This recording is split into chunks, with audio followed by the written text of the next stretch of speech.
Welcome to the WION podcast, where we explore fascinating stories and ideas from various fields. In this episode, we uncover a rising front line in the Indian Ocean, where India and Sri Lanka are shaping a powerful two-navy alliance designed to break the backbone of the global narcotics trade.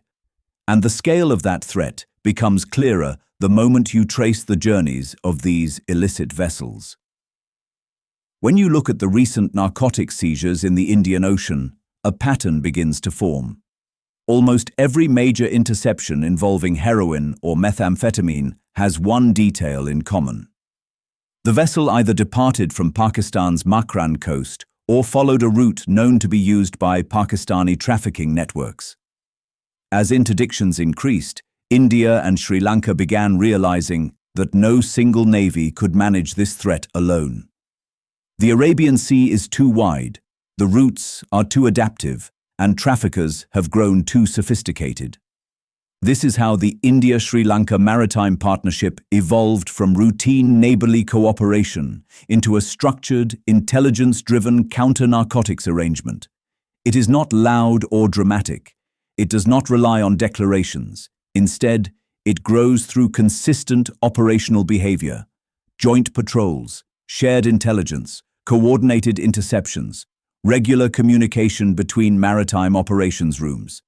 The partnership works because both countries face the same problem and both have decided that the only practical solution is to act together. Southern Sri Lankan waters have become a key choke point in this story. Over the past 2 years, multiple Pakistan-linked dhows have been intercepted south of Dondra Head and along the routes that lead toward Maldives and Seychelles. These vessels often carry hundreds of kilograms of heroin and methamphetamine.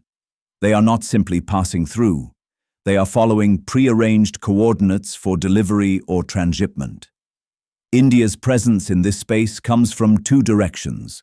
One is its naval deployments under its regional security responsibilities. The other is its long history of working with Sri Lanka on maritime safety, search and rescue, and counter-smuggling.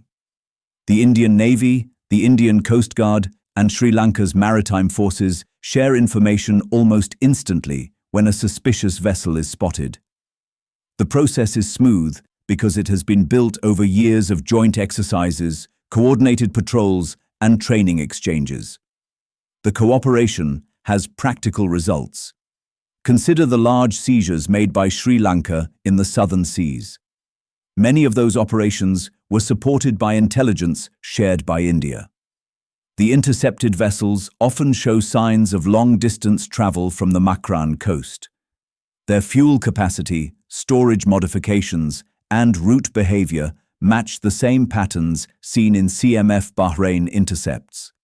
India and Sri Lanka track these indicators and respond together. There is another reason the partnership has grown stronger. Both countries understand that narcotics networks are not isolated criminal groups. They link into regional instability, organized crime, and in some cases, extremist financing. Allowing these routes to function unchallenged would weaken the entire security environment of the Indian Ocean. By working jointly, India and Sri Lanka signal to traffickers that the southern corridor is no longer a low-risk, high-reward zone. India also provides capacity building to Sri Lanka. This includes training for maritime interdiction, technical support for vessel tracking, exchanges on boarding procedures, and assistance during large-scale operations. Sri Lanka, in turn, contributes local knowledge, coastal awareness, and experience navigating the complex currents and fishing zones of the region.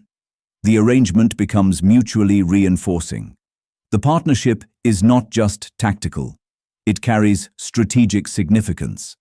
When smaller Indian Ocean states watch India and Sri Lanka operate together, it reassures them that regional security is being handled by countries with local stakes rather than distant powers with temporary interests. It also helps position India as a credible maritime stabilizer whose cooperation is based on shared safety rather than political leverage. For Pakistan, this growing partnership creates a problem. As long as India and Sri Lanka coordinate closely, Pakistan-linked narcotics networks cannot rely on southern routes remaining unmonitored. Every interception chips away at the quiet logistics that traffickers depend upon. Every seizure deprives them of revenue. Every arrest provides intelligence that strengthens the next operation. The cooperation also extends to broader regional frameworks. India works with Maldives, Mauritius, Seychelles, and the East African states on maritime domain awareness. Sri Lanka engages with many of these partners as well. Together, they create a web of oversight that makes the Indian Ocean safer for legitimate trade while shrinking the space available to criminal networks. What gives this partnership credibility is not its symbolism, but its results. When a suspicious dhow is intercepted south of Colombo, the pattern often traces back to intelligence shared earlier by India. When India makes a seizure in the Arabian Sea, Sri Lanka uses that information to adjust patrol geometry. This interconnected vigilance is the strongest counter-narcotics mechanism the region has today. India and Sri Lanka have built a partnership that demonstrates how regional security should function: practical, consistent, and grounded in shared responsibility. For traffickers operating from Pakistan, the message is clear. The sea is no longer an easy highway. Someone is always watching. Thanks for tuning into this incredible story. If this episode resonated with you, don't forget to hit the like and subscribe button for more captivating stories to come. Stay tuned.